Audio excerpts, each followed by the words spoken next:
Bueno, mila esker, muchísimas gracias a Begisare por darnos la oportunidad a mostrar nuestro trabajo y los resultados. Ya sabéis que llevamos trabajando juntos desde diciembre del 2008, entonces ya son muchos años. Veo muchas caras conocidas y voy a explicar un poquito la terapia génica en las distrofias y la experiencia en Euskadi.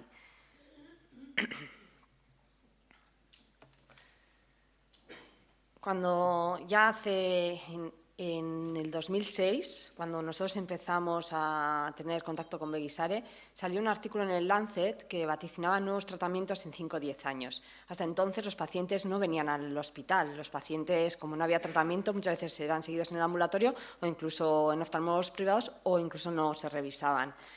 Y fue así, en el 2017 se aprobó la primera terapia génica a nivel mundial. A España llegó en el 2021.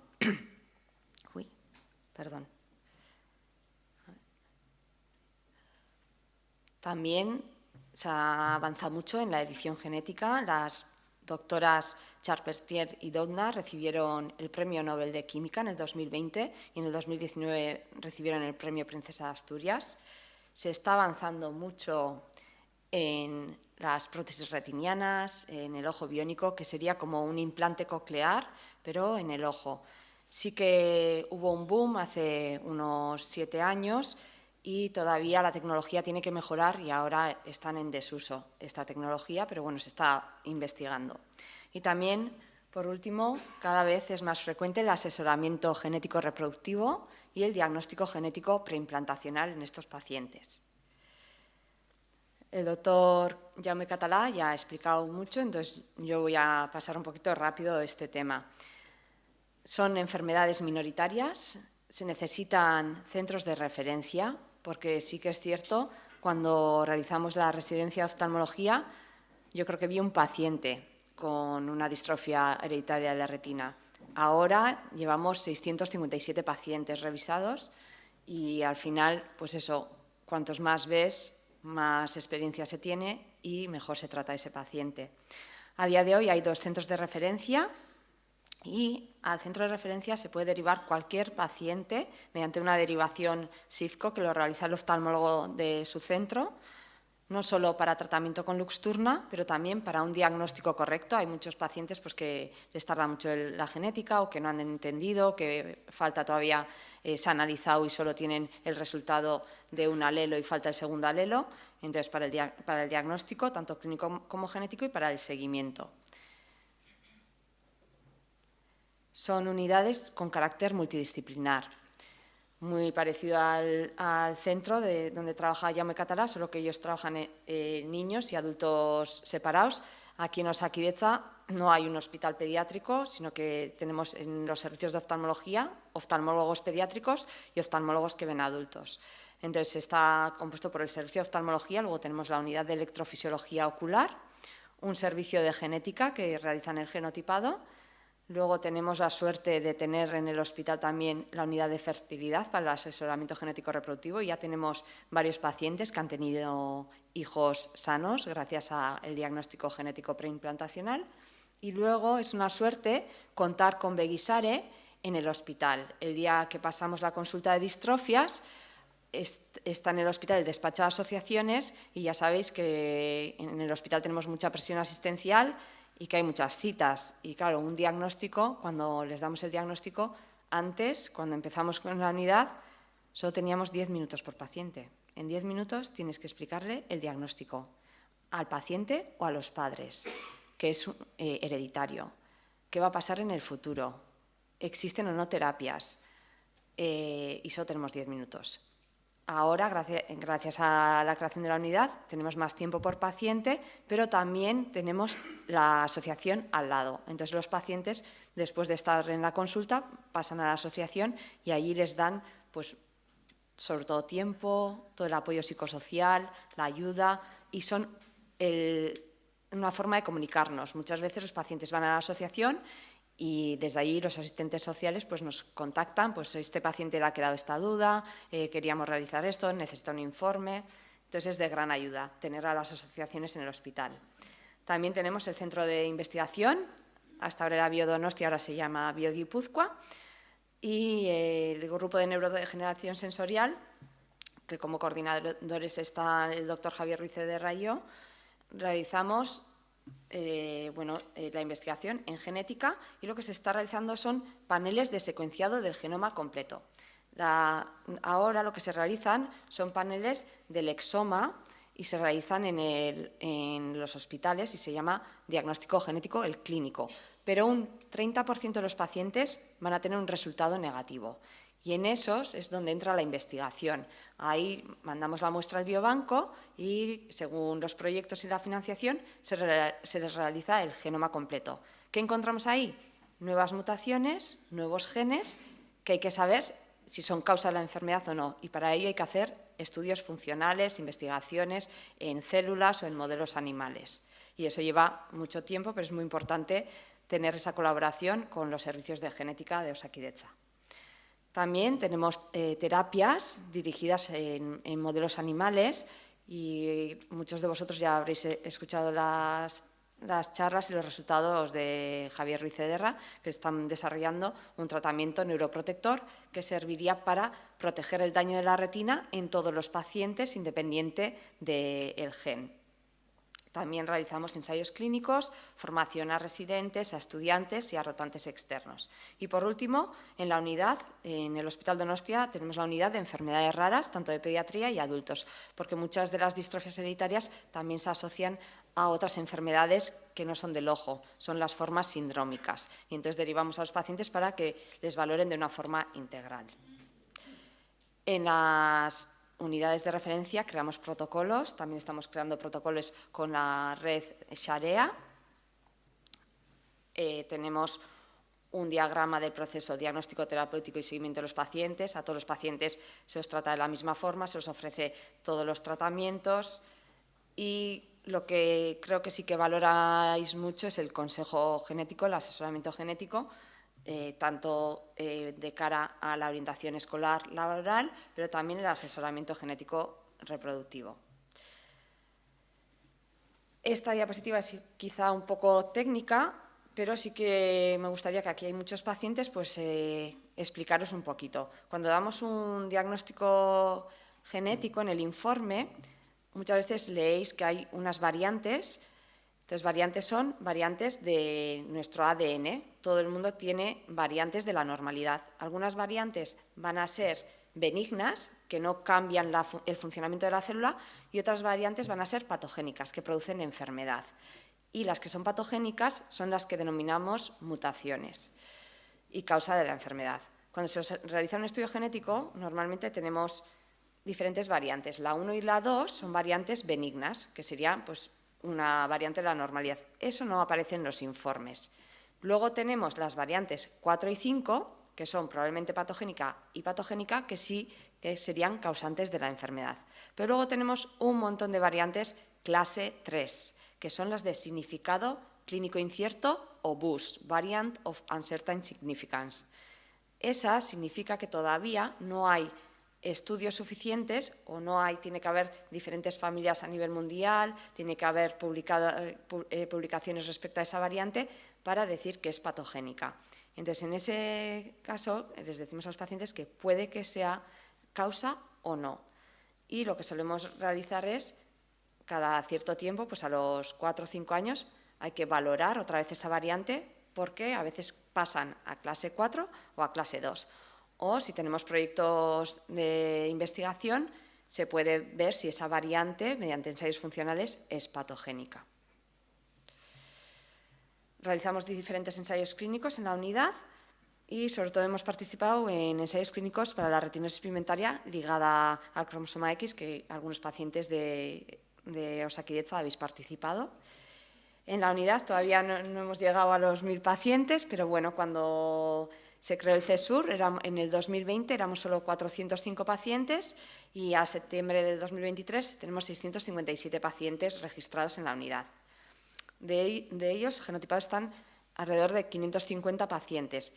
Es cierto que yo diría que el 100% o el 99% de los pacientes aceptan a realizarse el estudio genético, pero hay un tipo de distrofias, las distrofias en patrón, que son más leves, que normalmente no pedimos el estudio genético. Entonces, antes, igual los pacientes eran más reticentes a realizarse el estudio genético, pero ahora cuando les explicamos, normalmente todos acceden. De ellos, en nuestra unidad, el 68% obtienen un resultado positivo. Entonces, quedan muchos pacientes sin diagnosticar. A ellos les solemos repetir la genética en 5 años y les mandamos la muestra de sangre al Biobanco de Bioguipúzcoa para realizar los estudios del secuenciado del genoma completo. Después hablamos de terapia génica y la terapia génica está dentro de la medicina genómica. Antes era el futuro de las enfermedades hereditarias de la retina, pero ya es presente y hay diferentes tipos de terapias. La terapia aprobada es la terapia de gene augmentation, es decir, insertamos el gen funcionante normal para reemplazar la función del gen mutado. Se utiliza en enfermedades recesivas y está aprobado para un tipo de distrofia que tiene mutaciones en los 2 alelos del RPE65. Después tendríamos otra terapia que aumenta funciones neuroprotectoras.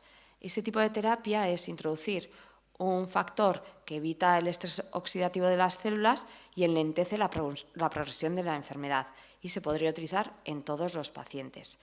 También tenemos para aquellas enfermedades dominantes terapia génica que silencia el gen anómalo.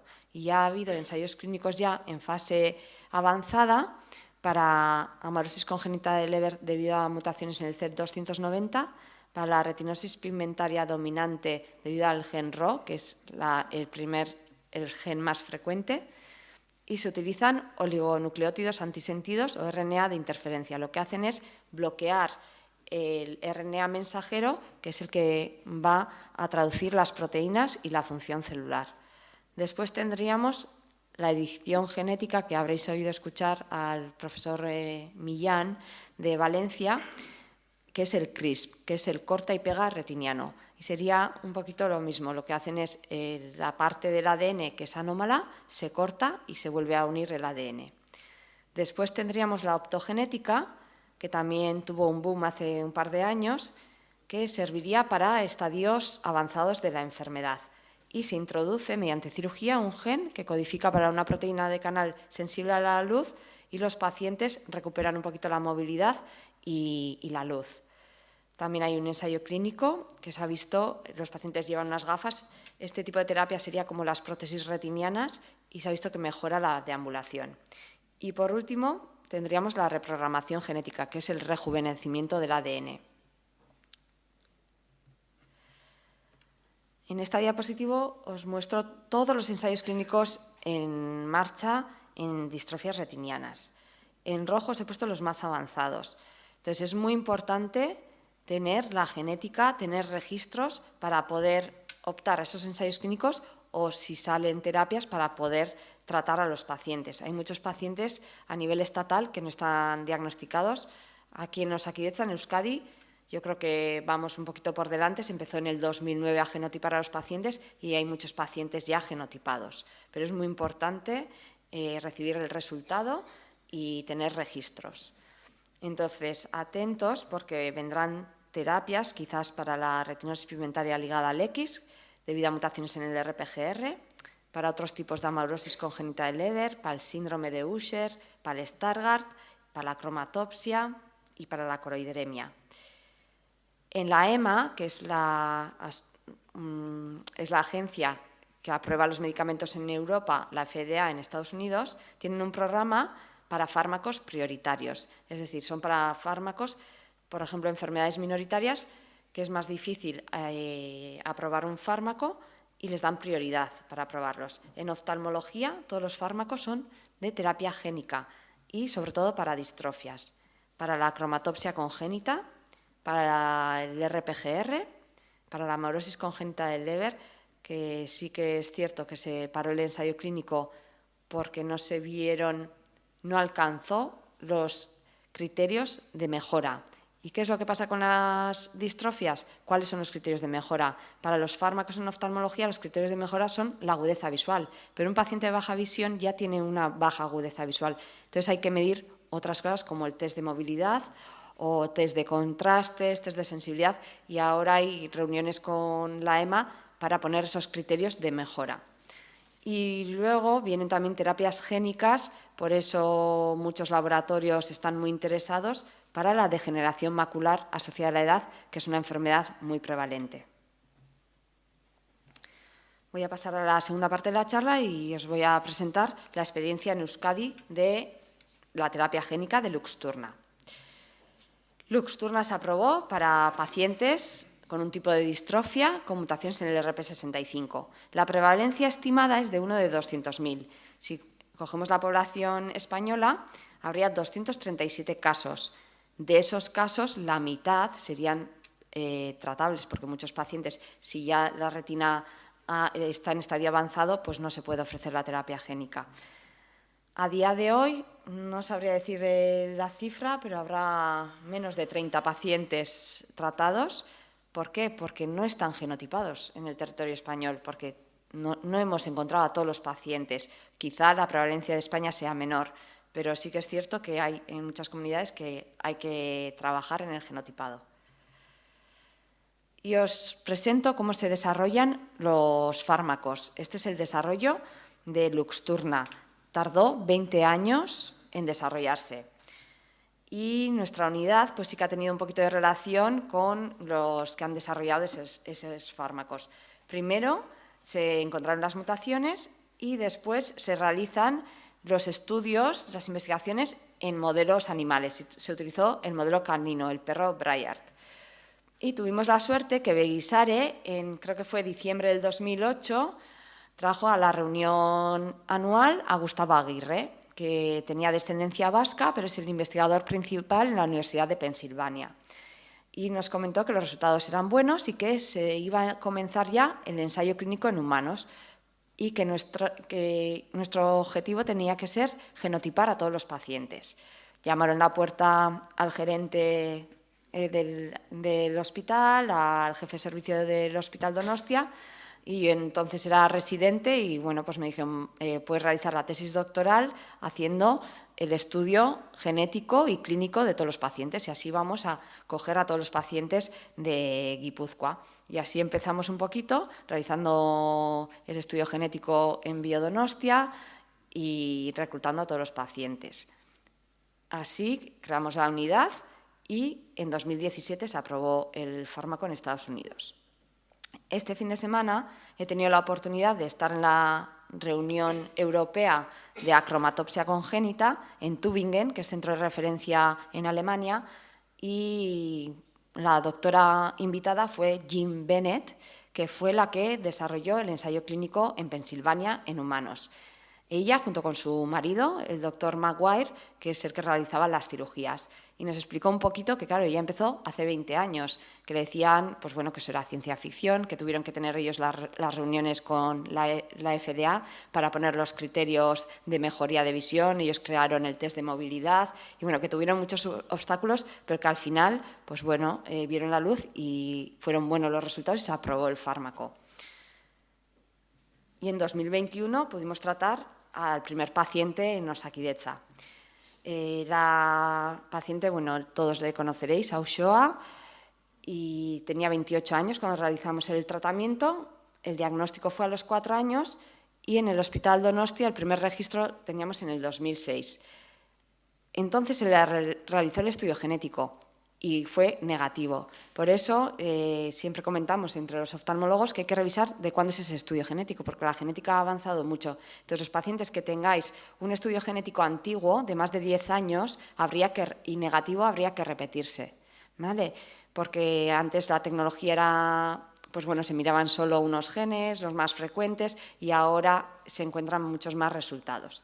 Entonces, ella tenía un estudio genético negativo y cuando empezamos con los paneles de Next Generation Sequencing, le ofrecimos otra vez realizarse el estudio genético. El resultado lo obtuvimos en febrero del 2021 y le ofrecimos el tratamiento.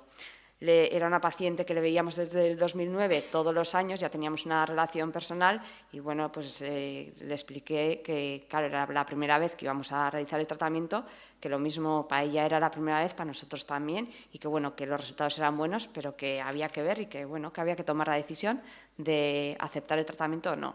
Uxoa es una chica muy positiva y bueno, pues se apuntó enseguida. Os voy a contar un poquito los resultados de Ushoa y de los 4 pacientes que hemos tratado hasta el momento. Se realiza una exploración oftalmológica previa y tienen que cumplir unos criterios para el tratamiento. Los pacientes con amaurosis congénita de Leber suelen tener un movimiento anómalo de los ojos, un nistagmus y baja visión. Luego les realizamos fotos del fondo de ojo, que ahora tenemos cámaras, antes se os dilataba en todas las revisiones, ahora evitamos, ya en la primera revisión sí que hacemos una exploración oftalmológica completa, pero luego en las revisiones anuales normalmente solo valoramos pues, lo importante y si ha habido cambios, pues entonces dilatamos. Ahora tenemos cámaras para sacar foto del fondo de ojo sin dilatar y bueno, pues al final es más llevadero la revisión anual. Se realiza una OCT, que a todos los pacientes se os habrá realizado. Es una prueba muy sencilla, no invasiva, y hay que valorar que el paciente tenga células retinianas viables, un grosor de más de 100 micras, que casi todos los pacientes pues, suelen cumplir ese criterio.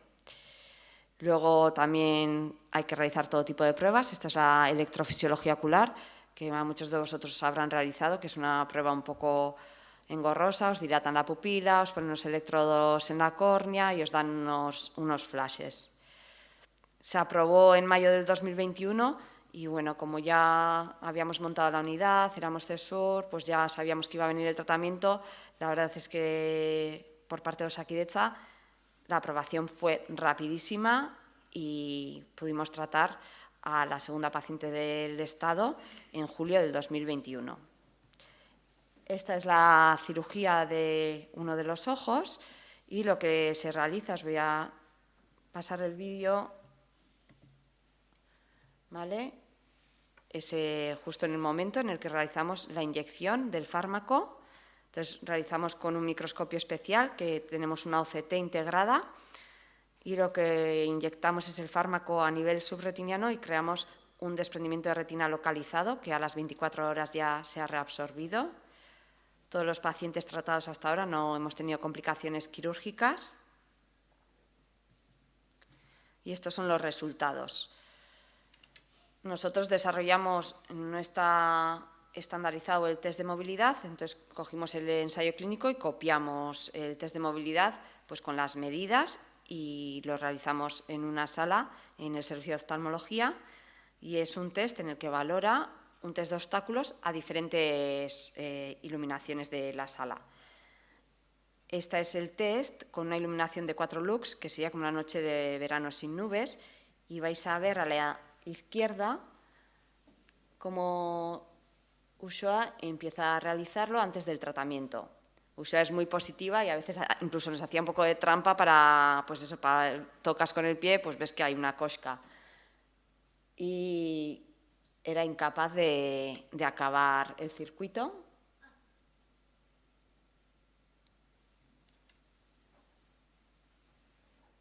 Y aquí vais a ver al mes del tratamiento, veis que está intentando buscar las flechas, no las encuentra. Y a la derecha vais a ver al mes de tratamiento cómo mejora con la misma iluminación el circuito.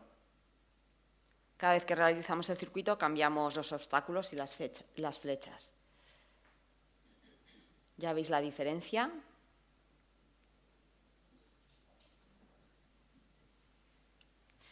Y esto fue al mes, ya tenemos un seguimiento de 2 años y mantiene los mismos valores del test de movilidad, los mismos valores de agudeza visual y de campo visual. Se me olvida decir, en la reunión del fin de semana pasado en Tübingen, la doctora Jean Bennett nos mostró los resultados del primer paciente tratado, con 14 años de seguimiento, y lo bueno es que el paciente mejoró y que se ha estabilizado y que no ha progresado la enfermedad y que sigue igual después de 14 años de tratamiento. Y bueno, esto ya son datos que ya son un poquito más técnicos de oftalmología. Entonces, bueno, vemos que en el test de movilidad la paciente ha mejorado y esa mejoría la hemos comparado con los resultados del ensayo clínico y son los mismos. También se realiza un test de electrofisiología, que es un test objetivo y para pacientes con baja visión, y también se llama el FST test y que solo lo utilizamos para este tipo de pacientes, y también la mejoría es igual que en los ensayos clínicos. Y en cuanto a la visión, no todos los pacientes mejoran visión, pero en nuestro caso sí que de 4, 2 pacientes sí que han mejorado levemente la visión y Ursula quizá es la que más haya mejorado.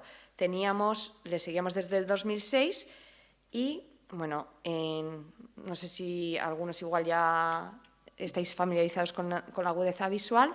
En el ojo derecho tenía movimiento de manos, era capaz de ver los movimientos de manos, pero no veía las letras de la consulta, de los optotipos que solemos poner en la consulta. Y en el ojo izquierdo era capaz de contar los dedos. Al año de tratamiento y a los 2 años, con un ojo ve la primera letra de los optotipos y con el otro ojo llega a ver la segunda línea de los optotipos. Si le acercamos los optotipos, nos lee más letras. En los pacientes con baja visión muchas veces os acercamos las letras para valorar mejor la visión. Y en esta gráfica podemos ver, está en logmark, que es cuanto más alto el número, peor visión. Entonces en el 2006 tenía esta visión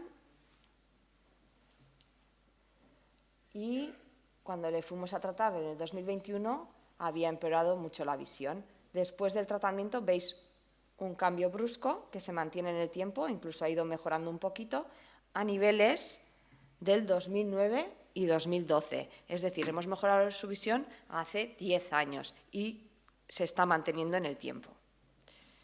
También se realiza el campo visual y aquí veis el campo visual de los 2 ojos, como tenía menos de 10 grados. Veía como en cañón de escopeta una visión muy reducida del campo visual.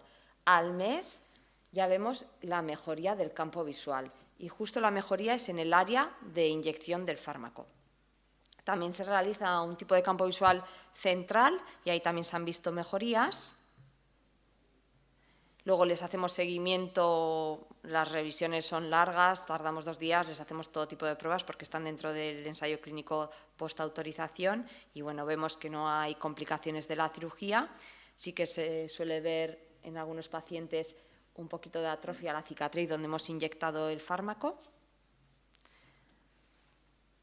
También valoramos la zona central de la retina, la mácula, para ver que el grosor y las células siguen ahí intactas. Y les realizamos los test de electrofisiología y aquí tenéis los resultados de los 3 pacientes y la última paciente la tratamos en julio de este año y esta semana le realizamos la revisión de los 3 meses. La primera paciente es la que más ha mejorado, el paciente 2 y 3 son 2 hermanos. Sí que es cierto que todos nuestros pacientes han sido tratados en edad adulta porque es cuando hemos tenido el fármaco, pero si estos pacientes se hubieran tratado antes, pues los resultados hubieran sido mejores. Son tratamientos que se deben de realizar en centros de referencia porque es una cirugía que no realizamos habitualmente y eso, al igual que dice el doctor Catalá, hay dudas de cómo realizar todavía la cirugía. Estamos en un ensayo clínico postautorización y no sabemos si hay que desprender la fobia, no sabemos si quizá poner un poquito más de fármaco, poner en otras áreas y eso se va a ver con los ensayos clínicos a nivel internacional que se van a valorar todos los pacientes. Entonces es muy importante realizarlo en centros de referencia. Nosotros somos centro de referencia, pero claro, también se tratan en Madrid y en Sevilla, entonces al final han llegado pocos pacientes, solo hemos tratado a 4 pacientes. Los eventos adversos, nosotros no hemos tenido eventos adversos, pero hay que explicar a los pacientes porque podemos producir un agujero macular, un desprendimiento de retina. Y luego son tratamientos con un alto coste y son tratamientos especiales y el Ministerio de Sanidad, Valtermed, nos exige registrar a estos pacientes para llevarles el seguimiento. También se realiza cuestionarios de función visual porque lo que queremos es no el dato de la agudeza visual, queremos que mejore la calidad de vida de los pacientes y la función visual.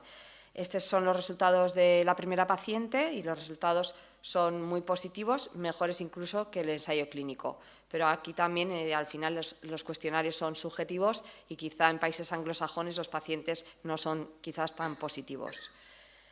Y esta es la valoración subjetiva de la primera paciente. Ya la primera semana, como la paciente de Barcelona, ya notaba mejoría del campo visual, que todavía están recién intervenidos y todavía el ojo está inflamado. Al mes de la cirugía, la paciente refería una mejoría tanto de la visión, del campo visual y la ceguera nocturna. Me comentaba, a las 2 semanas y media de la cirugía empecé a dar paseos y fue cuando aluciné con los árboles. Descubrí visualmente que tenían hojas, cómo se movían. Para mí antes los árboles eran un bulto de masa con un palo. A los 3 meses siguió mejorando la visión y era capaz de leer las etiquetas en el supermercado. También me dijo que antes siempre iba al mismo supermercado y que ahora podía ir a diferentes supermercados, que no se perdía tanto. Y que era capaz de buscarle a su hijo de 2 años y medio cuando se escondía. Y a los 6 meses refiere haberse acostumbrado a su nueva visión y que está estable, que ha empezado a trabajar, que llevaba años sin trabajar. Por lo tanto, el tratamiento es un tratamiento que mejora la función visual, pero claro, estamos hablando de pacientes con muy baja visión y por eso, es decir, es efectivo, es eficaz el fármaco, pero también hay que ver la coste-efectividad del fármaco, son fármacos muy caros y para eso se realizó este estudio, que es un estudio post-hoc que se realiza después de que se haya hecho el ensayo clínico. Y lo que estudiamos es ver los pacientes del ensayo clínico, si hubieran vivido en España, cuántos de ellos cumplían criterios de ceguera legal. De los 29 pacientes tratados en ensayo clínico, un 69%, es decir, 20, cumplían criterios de ceguera legal en España, antes del tratamiento. Después del tratamiento, 10 de esos 20, es decir, la mitad, ya no cumplían criterios de ceguera legal. Por lo tanto, es un fármaco que puede cambiar la vida de estos pacientes y cambiar del estado de ceguera legal a no ceguera legal en el 50% de pacientes. De ahí su importancia. Y como conclusiones, ha habido un gran avance en la medicina genómica en las distrofias hereditarias de la retina.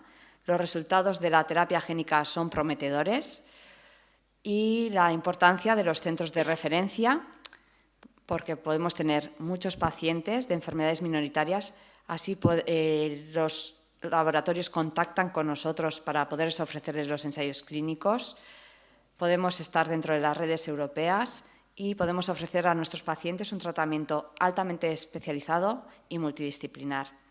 Me gustaría presentaros, bueno, me imagino que muchos conocéis a los miembros de la unidad. La unidad está formada por oftalmólogos pediátricos y oftalmólogos de retina. La doctora Juaristi, que está de baja maternal, la doctora Laura Cortázar, Marta Úbeda. Después, los que habéis sufrido la electrofisiología, pues habéis estado en el cuarto oscuro con el doctor Jorge Quiroga, que es el electrofisiólogo, que tenemos mucha suerte porque tiene la doble especialidad de oftalmología y de neurofisiología. Por lo tanto, no es solo neurofisiólogo, sino que entiende las enfermedades oculares. Luego tenemos ópticos especializados en baja visión y nos gustaría avanzar un poquito en crear las unidades de baja visión en los hospitales. También tenemos enfermería especializada en quirófano. Después está el servicio de genética con las doctoras Sáez y Muguerza, que se están realizando los estudios genéticos en el Hospital Donostia. Y cuando os sacamos sangre, siempre os mandamos 2 volantes, uno para Bioguipúzcoa y otro para el hospital, porque la muestra de sangre se queda congelada en el biobanco y aquellos pacientes que no obtengan diagnóstico genético entrarán en los proyectos de investigación para realizar el secuenciado del genoma completo. Y ahí está Javier Ruiz Cederra liderando el grupo desde el 2009. Entonces, es un investigador con una amplia experiencia en distrofias. Bueno, Bioguipúzcoa hemos tenido muchos estudiantes predoctorales, muchos cambios, pero desde el 2009 estamos trabajando en distrofias, hemos obtenido muchas becas, mucha financiación. Y, por último, me gustaría agradecer a Beguisare, que fuisteis allá en diciembre del 2008, que tocasteis la puerta al gerente del Hospital Donostia, al jefe de servicio, al jefe de sección de retina y, bueno, impulsasteis todo este proyecto y, bueno, creo que sois una asociación a nivel estatal envidiable y espero que sigamos colaborando juntos. Muchas gracias.